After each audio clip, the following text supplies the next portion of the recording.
Hello there guys, SBC Guy here, and we're going to be looking at a hard drive that I just got.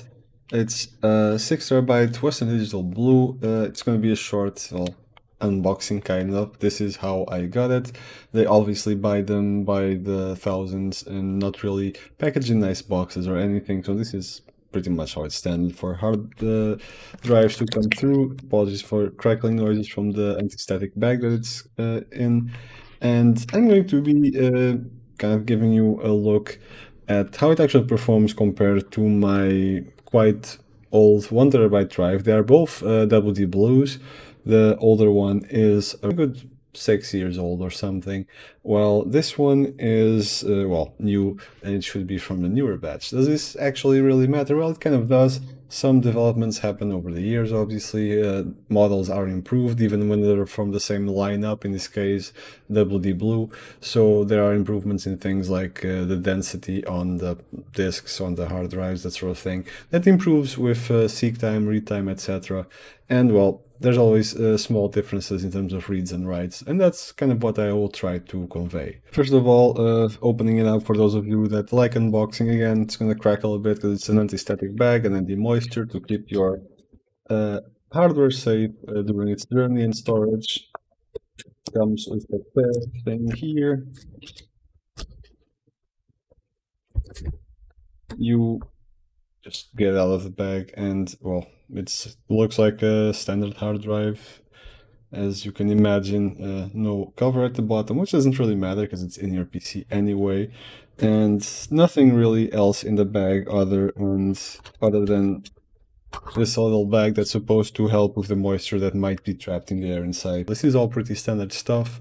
My only comment is they should probably include the hard drive screws that you use to really attach your hard drive to your case if you do need it, because those are pretty easy to lose. Usually PCs come with those included, but it's not hard to believe that you might have either put them in a box somewhere, don't know where they are, or drop them and they got vacuumed up, and that you just don't have screws around you. In one side, I agree that if you just head to your local PC store, they'll probably hand you 4 screws for free anyway.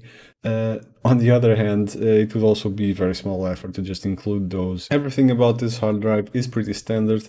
You have the usual side mounting for those that have drive bays, that it just goes horizontally like that, as well as some bottom mounting screws, 4 of them here, for those that actually mount from under on some sort of plate.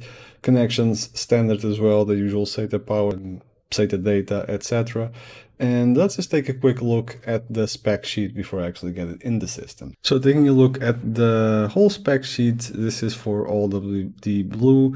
It lists all the models here. Mine is the first one here on the list, the ZAZ model. And let's just scroll down. They have a 2-year warranty. Keep in mind, hard drives usually last for a good 10 years or longer if they are treated correctly. That is, no whole lot of moisture, no lot of vibration when it's in operation. That's kind of the 101 for not destroying your hard drive. As for actual specs, they give you the spec list for the entire WD Blue lineup. This is, like I said, the 6 TB model 60E ZAZ. So first one right here. This is what you will probably see on publicity material and spec lists. 180 Mbps host to drive sustained transfer rate.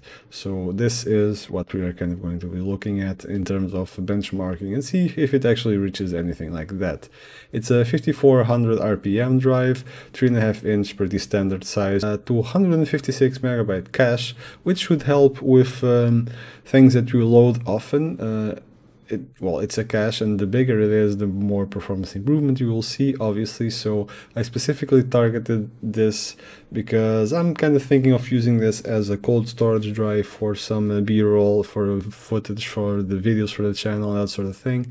So I kind of want it to be a spacious hard drive, but at the same time as quick as possible. Whole power management thing, I mean, let's face it, no one really pays a lot of attention to how much electricity your hard drives on your desktop work, because it's really a fraction of the power consumption of the entire system.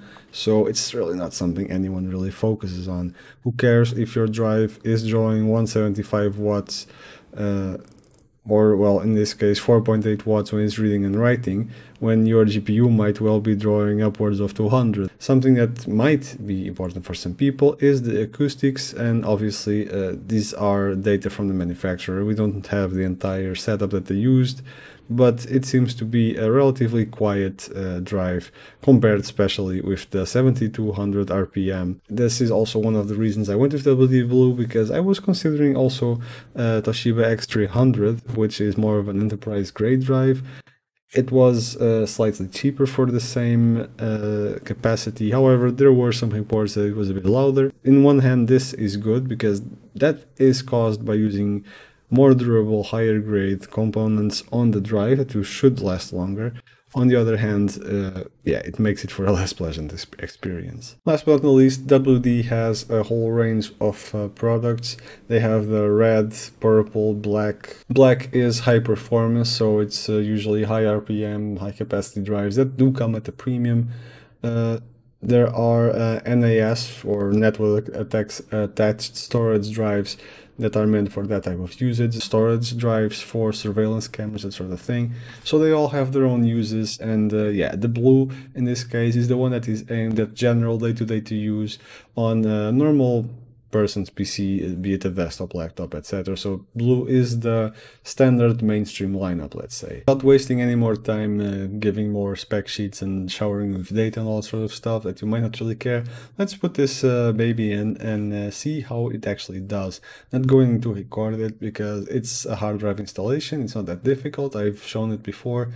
And on my Lee O11 Dynamic, I don't actually have to do much of an installation. I just have to slide it onto the panel, and that's pretty much it. Now, before you can actually use the drive and see it in your, well, list of drives, you have to go to your disk management and actually enable it and format it and stuff.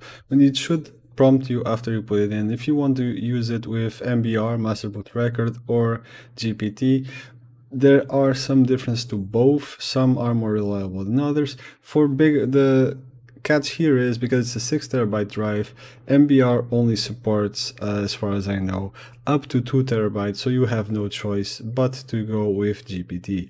The other catch is not all versions of Windows support GPT. You should be fine because honestly you are probably using Windows 10, so this is more of an older backwards compatibility thing. Just go with GPT here. Once you do that, just scroll down here. You should see it as the last of the few. There it is, 5589 gigabytes unallocated. Just do your thing, create a volume, do your partitions, give it, assign it a letter, whatever you feel like, whatever you prefer. Whole process shouldn't take you more than a minute or so, and then you will finally be able to use the drive, and it should be on a device and drives list. Here it is, 545 usable terabytes of storage space, which, as you could see, it was somewhat needed. This is the one where I usually do my recording, so I'm going to be emptying out that one's contents into this one, and then I can record straight into the SSD for some snappy edit times and render times when doing the editing, and then dumping the files on this one for future use. So these were the results on the old WD Blue 1 terabyte that I've had for a few years. Keep in mind, probably if you, well, the wear on the drive from the years of usage might lower it a bit from what it might have been if new, but let's see how they measure up to the new drive. So at first glance, the results are quite noticeably better. Part of it is because the cache, the 256 megabyte cache that it has, does provide a role in speeding the drive up nicely. But in any case, even the first pass, it does 5 passes, and the first pass was also hovering. For example, I seem to remember here on the right, it was at 191, for example. So even considering, you know, first pass results, it is still quite noticeably faster than the 1 terabyte version that I have, courtesy of a few more years of hard drive development. It's a bit faster than hard drives from a few years ago, not going to deny that, obviously, pretty clear, and pretty obvious that would be the case, but it's still no SSD. I would still recommend you to have an SSD for your system. Does not really matter much, and I mean there is a difference, but in terms of user experience, it's a very small difference if it's an NVMe M.2 SSD or just a SATA SSD. But as long, I would still heavily recommend that anyone watching this video and intending to build a PC would get an SSD for their operating system at least, but also for programs and or games that you play more often. It is definitely worth the investment. And not trying to compare it or beat it down, but I'm just going to run a quick test on the SSD as well, just to show you guys the difference. Case in point, the results are orders of magnitude 20 to 30 times or more faster than you can find on a hard drive. So yeah, this is what I mean by an SSD is pretty much a must in any modern system. This pretty much concludes the review, really. There's only so much I can say. Storage, unless it's your main storage where you have your OS, it's not something that speeds up your PC or anything like that. Sure, the cache helps, but it doesn't make miracles. And this is mostly a comparison to other hard drives, like the old one that I had, to see how much of a difference that really makes and how well this drive runs. I've encountered exactly zero problem setting it up or installing it or running it. Now, one thing I can say is it'll take time. I mean, storage is what it is. You just put files there and keep them there. The only thing that differentiates, other than speed, is how reliable they are and how long does it take until they fail. And that's something that I obviously cannot vouch for right now, and will have to be in the future if that ever happens, which hopefully will be a very long time from now. So am I satisfied with this hard drive? Yeah, definitely. It does its job. It's faster than the one I had, and it gives me ample space to store videos or whatever the hell I want. So yeah, the price per gigabyte is also pretty good. Which I'll put some links down there for Amazon in case someone is interested in picking it up. They are affiliate links, so we get a small kickback. It does not cost you anything extra, but we do get a small percentage from Amazon that will help the channel grow and be able to invest more in the videos and make them better for you guys as well. So if you need some storage, click that link, and I can only say I'm pretty happy with the hard drive. Consider subscribing to the channel if you are not already. That will also help us grow, and I hope I'll see you guys in another video with hardware that hopefully is more exciting than just storage.